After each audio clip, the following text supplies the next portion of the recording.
So I didn't jump into coding. I didn't attend any bootcamp, but I still had the same problem that I started with 3 years ago. A law degree, no direction, and an initial sense of feeling that I'm running away from the very thing that have been calling me. So what did I do? I went back. It did feel like a failure when I did, but it turns out to be masterstroke. Welcome to episode 4. This is how I broke into compliance. In reality, it was not a glamorous role. It was a volunteer role. At that point in time, 16, 17, 18, 19, 20, 21, 22, this was supposed to be my 7th year at the Nigerian bar as a lawyer, and I was, quote unquote, just starting. But because it made financial sense, and at the same time, it also gave me some social clout, I took it. Like I said, it wasn't glamorous. But I found out as I got back into the institute and I began to engage the system, was I was beginning to sharpen my legal skills. Turns out that being away from law for a long time had made me very rusty. Thankfully, I had a boss who believed in me and gave me time to get back into the groove. Moreover, there was not a lot going on in the ministry. Everything was template based. So you had references, you had templates to work with, and not a lot of creativity and self-imagination was required of you. So it worked for me.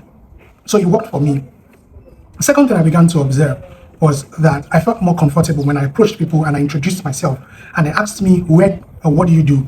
Introducing myself now as a lawyer sounded better than it did a few years before that. Secondly, when they asked me, okay, so where do you work? And I say, I work in the National Institute for Policy and Strategic Studies. I realized that people looked at me and thought I was up to something good in life. So it felt good. And even if I wasn't doing a lot in the background, the title and the reputation of where I work felt like a huge relief. Totally different from where I'm coming from. And for a moment, it began to feel like I had some sense of direction. So in the middle of that, my senior, with whom I was courting with in 2017, he left Nigeria for his master's degree in the Netherlands in cybersecurity and data privacy.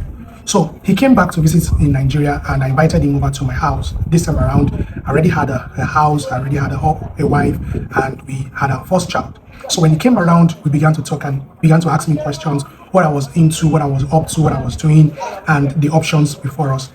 During our conversation, he mentioned that, he was in data privacy and cybersecurity, and he suggested that I looked into any of these areas because he believes that it will enable me get better in my legal practice. According to him, these were emerging career path in the legal industry, and they sounded interesting. Above all, he had the results to show for it. It was a much better place than we both were in 2018, 2019. He had traveled outside the country, and the idea of an emerging career path sounded interesting to me. And so I decided to give it a look in. And what I found was not mind-blowing. It was just realization that things are possible.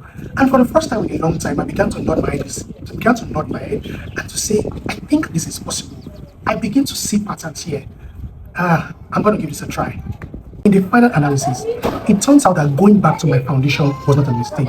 And it wasn't going back, quote unquote.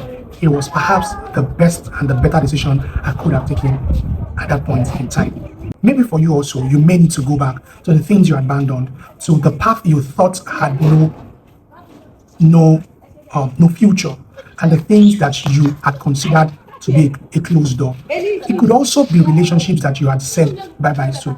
I'm not talking about relationships that were disrespectful and undermined your value. No, I'm speaking about things that challenged you in a different way and you ran away from. So what is one lesson I want you to take away from here? Sometimes going backwards or humility is not failure.